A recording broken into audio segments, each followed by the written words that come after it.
আসসালামু আলাইকুম। সুন্দরভাবে ঘি তৈরি করা যায় ঘরে বসে। একদম সহজ কিছু পদ্ধতি ফলো করলে আপনিও পারবেন সুন্দর ঘি তৈরি করতে। আমি এই সরগুলো উঠিয়ে রেখেছিলাম দুধ থেকে। আমার এখানে 1.5 কেজি মতো সর আছে এবং এই সরটাকে আমি একদিন বাহিরে রেখে দিয়েছিলাম। একদিন বাহিরে রাখার কারণে দুধের সর থেকে সুন্দর মতো তেলগুলো ছেড়ে নিয়েছে, এতে আমার ঘিগুলো খুব সুন্দর হবে। আর আমি একটা ব্লেন্ডারের জগে এগুলোকে সুন্দর মতো ব্লেন্ড করে নিয়েছি, একদম স্মুথ পেস্ট।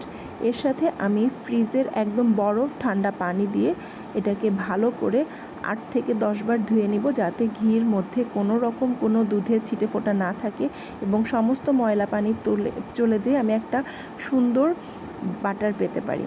এই যে ঠান্ডা পানি দিলে আস্তে আস্তে বাটারগুলো জমাট বেঁধে যাবে আর এর ভেতরের যে ময়লা পানিটা সেটা বের হয়ে যাবে। এভাবে ছেঁকে ছেঁকে মানে আস্তে করে কাত করলেই ময়লা পানিগুলো বের হয়ে যাবে। আস্তে আস্তে দেখতে পাচ্ছেন সুন্দর পরিষ্কার পানি বের হয়ে এসেছে।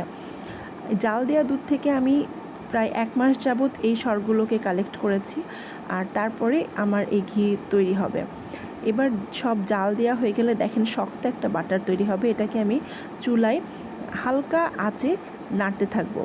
নাড়াও লাগবে না, জাল দিতে হবে, শুধু হালকা আঁচে একটু রেখে দিলে আধা ঘন্টা পরে এরকম ঘিয়ের কালার চলে আসবে। যখন দেখবেন শুধু তেল আর নিচে স্বচ্ছ হয়ে গেছে, তখন বুঝবেন আপনার ঘিটা হওয়ার পথে। আর গন্ধ ছড়ালে ঘিটা পুরোপুরি হয়ে যাবে। এই পর্যায়ে আমার ঘি হয়ে গেছে, আমি ব্যবহার করতে পারবো, কিন্তু ঘিয়ের কালার ঠান্ডা হয়ে যাওয়ার পরে সাদা হয়ে যেতে পারে।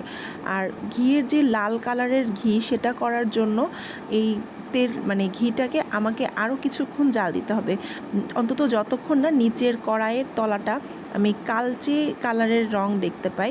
হালকা কালো হয়ে আসলে বুঝতে হবে যে আমার ঘি রেডি।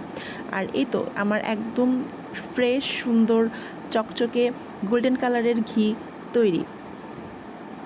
আমার 1.5 কেজি সর থেকে প্রায় হাফ কেজির উপরে ঘি হয়েছে। আল্লাহ হাফেজ।